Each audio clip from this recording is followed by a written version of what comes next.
In this question, the mirror of length L moves horizontally as shown in figure with a velocity v. The mirror is illuminated by a point source of light P placed on the ground. Find the rate at which the length of the light spot on the ground will increase. तो पहले तो हम इसका diagram बना लेते हैं. Suppose यहाँ पर हमारा लाइट स्पॉट है और इस मिरर की इनिशियल लोकेशन सपोज करो यहाँ पर थी, ये वाला एंड इस जगह पे था एंड ये मिरर फॉरवर्ड डायरेक्शन में भी वेलोसिटी से मूव कर रहा है. ठीक है, यानी इसका मतलब हो गया कि ये रहा सोर्स,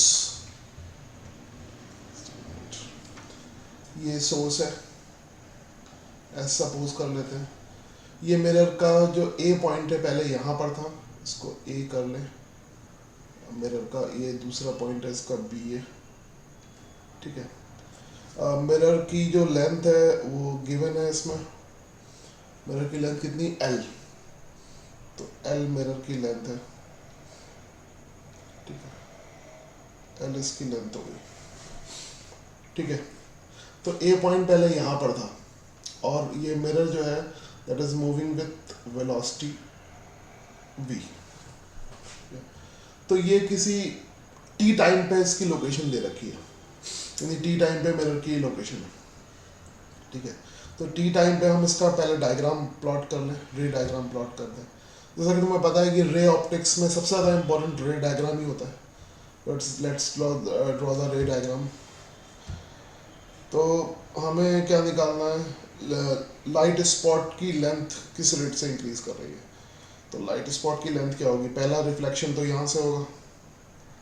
डायग्राम ड्रॉ करते समय ध्यान रखना कि angle of incidence approximately angle of reflection के बराबर लगे, उसको गैस कर लो. यानी यहाँ पर एक नॉर्मल ड्रॉ करोगे तो ये एंगल और ये बराबर होने चाहिए. ठीक है, ओके. तो यहाँ पे देख भी लो, नॉर्मल ड्रॉ करके देख लो. सपोज ये नॉर्मल ड्रॉ करते हैं तो लगना चाहिए एंगल ऑफ इंसिडेंस और एंगल ऑफ रिफ्लेक्शन बराबर लगना चाहिए. देन फिर दूसरे एंड से रिफ्लेक्शन ले लेंगे.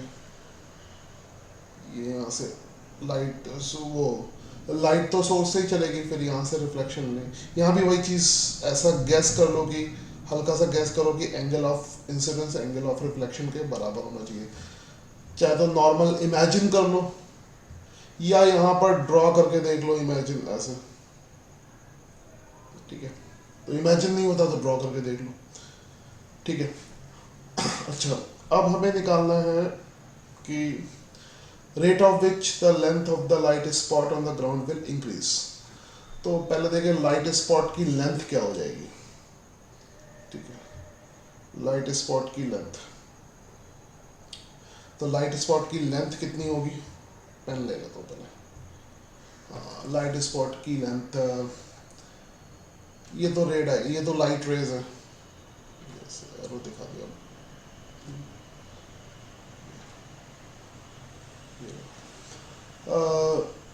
लाइट स्पॉट का जो ए एंड से रिफ्लेक्शन हो रहा है वो यहाँ पे आ रहा है, जिसको ए डैश बोल देते हैं. ठीक है, तो इसको इसकी पोजीशन एक्स ए एज्यूम कर लो. सिमिलरली जो बी एंड से रिफ्लेक्शन हो रहा है उसको बी डैश बोल देते हैं और उसकी पोजीशन यहाँ से एक्स बी ले लो. ठीक है, अब हमें length of the light spot निकालनी है. तो length of the light spot, eight which length of the light spot on the ground will increase. मतलब ये निकालना है कि लेंथ किस रेट से चेंज. तो पहले लाइट स्पॉट की लेंथ ही लिख लो.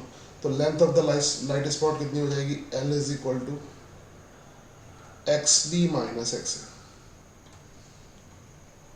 ठीक है, X B minus X A. तो किस रेट से ये इंक्रीज या डिक्रीज कर रही है उसके लिए क्या आएगा, D L upon D T. ठीक है, इसको कुछ और स्मॉल एल से रिप्रेजेंट कर दो क्योंकि कैपिटल एल से हमने इसको भी रिप्रेजेंट किया है ना.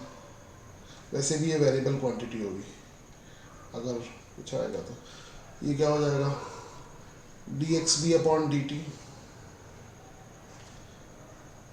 Minus D X A upon D T, X A upon D T. ठीक है, अच्छा अब एक्स ए की और एक्स बी की वैल्यू निकाल के उनको डिफ्रेंशिएट कर दें। पहले हम एक्स ए की वैल्यू निकालते हैं। सपोज करो कि टी टाइम पर जो ए एंड है वो डिस्टेंस, क्योंकि वी वेलोसिटी से चल रहा है मिरर, तो ये वी टी डिस्टेंस ट्रैवल कर गया, फिर ये angle of incidence angle of reflection के बराबर होता है। तो एक्स ए की वैल्यू को क्या लिख सकते हो, वी टी इस साइड वाला भी अगर यहाँ पे परपेंडिकुलर ऐसे ड्रॉप कर दें तो इधर वाला भी वी टी होगा, ये भी डिस्टेंस वी टी होगी और ये भी डिस्टेंस वी टी होगी। यानी हम लिख सकते हैं X A is equal to कितना V T, twice of V T. ठीक है, ये एक्स ए की वैल्यू आ गई। हमें क्या दिया, D X A upon D T, वो भी लिख दें, D X A upon D T. ठीक है, टी के रिस्पेक्ट में डिफरेंशिएट कर दो, कितना आएगा 2v। और क्या निकालना, एक्स बी, तो एक्स बी की वैल्यू हम निकाल लें। एक्स बी कितना हो जाएगा, बी पॉइंट होगा ये लॉ ऑफ रिफ्लेक्शन, ये एंगल आई है तो आई डैश कर लेना, तो ये भी आई डैश होगा। ठीक है, तो यहाँ तक की जो डिस्टेंस है, यहाँ पे नॉर्मल ऐसे चेक कर लोगे, यहाँ तक की जो डिस्टेंस है वो एल प्लस वी टी है।